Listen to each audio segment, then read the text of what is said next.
రకాల సభల్లో సెగలే. నేటి నుంచి బడ్జెట్ సమావేశాలు వాడివేడిగా అఖిలపక్ష భేటీ.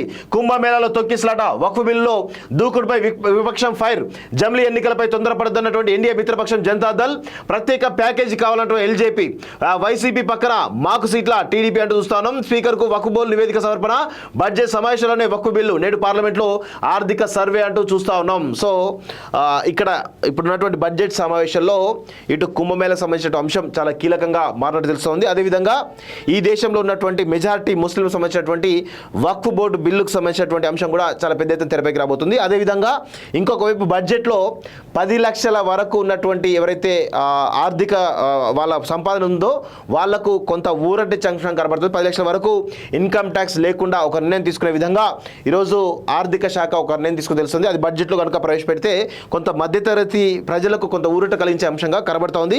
అయితే ఈ క్రమంలో ఇటు కుంభమేళా కానీ వక్ఫ్ బోర్డు బిల్లు కానీ ఈ రెండింటిపైన చాలా పెద్ద ఎత్తున పార్లమెంట్ స్తంభించే అవకాశాలు చాలా స్పష్టంగా కనబడతా ఉన్నాయి. ఎందుకంటే కుంభమేళాలో దాదాపు 50 మందికి పైగా ప్రజలు చనిపోయినట్టుగా ప్రాథమికంగా సమాచారం వస్తోంది. ఇంకా పెరిగే అవకాశం ఉన్నట్టు కూడా చెప్తా ఉన్నారు. సో అదేవిధంగా వక్ఫ్ బోర్డు బిల్లు కూడా చాలా పెద్ద ఎత్తున వివాదాస్పదం అవుతున్నటువంటి విషయం మనం చూస్తా ఉన్నాం.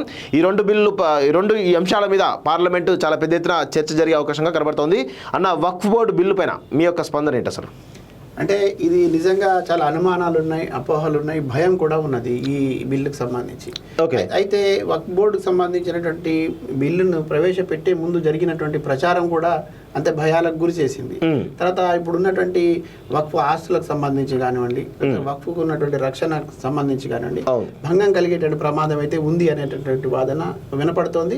ఇప్పటికే రాజ్యాంగంలో కల్పించినటువంటి హక్కులను కాలరాసేటటువంటి విధంగా ఇది ఉండబోతుంది అనే ఒక చర్చ కూడా జరిగింది. మేము కూడా ఢిల్లీ వెళ్ళి ఈ రాజ్యాంగాన్ని కాపాడాలనేటువంటి ఆందోళనలో కూడా నేను పాల్గొనొచ్చాను. ఇది నిజంగా చెప్పాలంటే మెజారిటీ ప్రజల ఆకాంక్షలకు భిన్నంగా కనపడతా ఉంది. కానీ అది ఆ చట్టంలో తీసుకొచ్చేటటువంటి నిర్ణయాలు ఎట్లా ఉండబోతాయి, తర్వాత దాంట్లో ఇప్పుడు గతంలో వచ్చినటువంటి నిరసనలు కానివ్వండి, ఆందోళనలు కానివ్వండి, తర్వాత వాళ్ళకు కలిగిన అనుమానాలు నివృత్తి చేస్తూ ప్రభుత్వం ఏ రకంగా దాన్ని చేయబోతుందనే విషయంలో కూడా వేచి చూడాల్సి ఉంది. ఏదేమైనా ఈ దేశంలో ఉన్నటువంటి ప్రతి పౌరుడి హక్కు కాపాడబడాలా, ప్రతి కులాల మతాలకు సంబంధించినటువంటి హక్కులు కాపాడబడాలా, తర్వాత ఆ మతాలకు ఉన్నటువంటి ఆస్తులే కానివ్వండి, లేకపోతే వాళ్ళ ఆచారాలకు సంబంధించి గౌరవించబడాలా, వాటికి కూడా రక్షణ ఉండాలి.